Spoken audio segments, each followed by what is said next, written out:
கர்த்தருக்கு ஸ்தோத்திரம். பிப்ரவரி 8. கிறிஸ்துவுக்குள் பிரியமானவர்களே, அனுதினமும் தேவனோடு.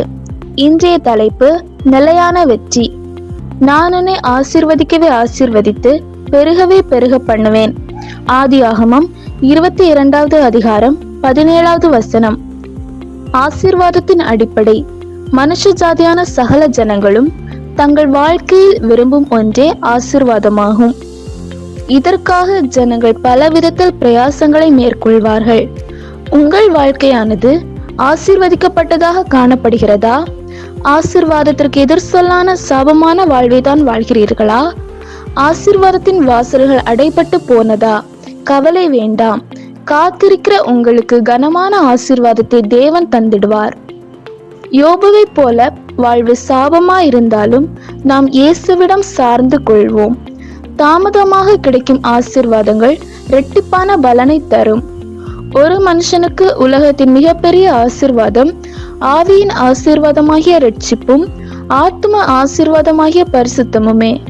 மேலும் ஆசீர்வாதமானது நினைக்கும் நேரத்தில் கிடைப்பதல்ல, நினைத்திரா நேரத்தில் கிடைப்பதாகும். கர்த்தரின் கரத்தால் புது துவக்கம். ஆபிரகாம் 100 வயதில் ஒரு குழந்தையை பெற்றுக்கொள்வேன் என்று கனவிலும் நினைத்திருக்க மாட்டார். ஆனால் ஒருவரும் எதிர்பாராத ஆசீர்வாதத்தை தேவன் அருளி செய்தார். முடியாது என்று முடிவுக்கு கொண்டு வந்த காரியங்களையும் தேவன் ஆசீர்வதித்து புத்து தொடக்கத்தை தருவார். நடக்காது என்று நினைத்தவைகள் அவர் கரத்தால் நடந்திடும். தடையாய் நிற்கும் மதில்கள் தரையாய் மாறி வழி திறக்கும். கர்த்தருக்கு பயந்து அவருக்கு கீழ்ப்படிந்து நடந்த ஆபிரகாமை போல நாமும் கீழ்ப்படிந்து வாழும் போது மூடின வாசல்களை திறந்திடுவார். புது ஆசிகளால் நிரப்பிடுவார். நம் வாழ்க்கையிலும் ஆசீர்வாதத்தின் கதவுகள் மூடப்பட்டிருக்கலாம். தொட்டதெல்லாம் தோல்வியாகவும் இருக்கலாம். ஆனால் இன்றே உங்களை ஆசீர்வதிப்பேன் என்று வாக்களித்தவர் வாக்கு மாறாதவர்.